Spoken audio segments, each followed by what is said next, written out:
Dying Light 2 Blood Ties had a gameplay reveal yesterday, and it looks like a blast, giving you tons of arenas to fight through while having a new story to explore with Aiden. But seeing this reveal does make me question the future of Dying Light 2, seeing how the community is handling it. The game will always have its own dedicated community, but with every week passing, the game's player counts continue to fall, stretching to below double of what the original game's player numbers are looking like now. And sure, over 20 million people have bought the original game and there's 7 years worth of content to explore, but you can't let down the fact that it's an unfortunate sight to see, and it does make me question how things are going to look in the future. One thing to make note of though is that a few years into the original game's life cycle, it got a spike in players in 2019, but that likely contributes to Dying Light 2 being at E3. But it could always happen with this game too if Techland plays their cards right. There's still tons of negativity all around Dying Light 2 social media, a good portion of it being complaints. Rather it's bugs that curse the game since launch or people begging for the E3 version of the game to suddenly be brought back. Honestly, I think the best thing Techland could do is make use of what they already have. Create a PvP mode in Dying Light 2 with the upcoming Blood Ties arenas, and that way people can compete with maybe leaderboards and give people more of a reason to hop back in. What about using Aiden's infected abilities and creating a Be the Zombie mode out of it, where you can hunt down players as they try to hunt down volatile nests? The infected abilities and the nests are mostly there in the game files already, they just need to create a game mode out of it. I could continue to throw out ideas for community suggested additions, but the point is, I feel like Techland needs to start making some bigger moves. But this DLC is a good step in that direction, giving us new locations, characters, and things to do, but there's also so much more they could do with this setup that I hope they consider.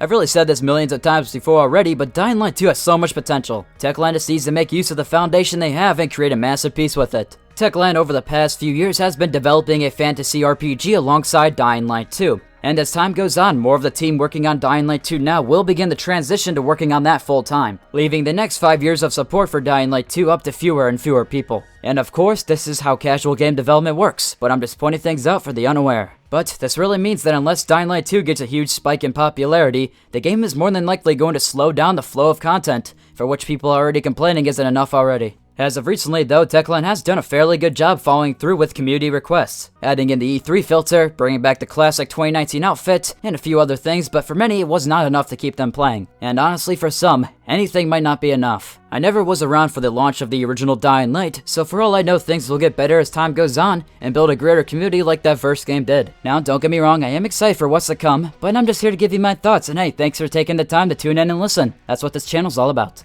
I know Techland is working on Chapter 2 and Update 1.5, which will hopefully refresh things for a lot of people who are already parkoured out. The chapters is Dying Light 2's biggest chunk of free content, which is distributed every few months, which really isn't that often. So I'm hoping it's more than just a Harper reskin with a new store, but hey, we'll have to wait and see. There's already been numerous leaks for this game data mined from somewhere, but hey, I'm just gonna take a step back and see where it goes. I don't think the Steam chart numbers were actually too bad, but I do feel it was worth sharing. Mainly just to show how Dying Light 1 is rising and Dying Light 2 is falling. I really do think once the Blood Ties DLC comes around, the player counts will spike pretty high once again, but hey, time will tell. If you felt the need to do so, then feel free to like this video and subscribe if you want. And be sure to stop by for the next one. Peace.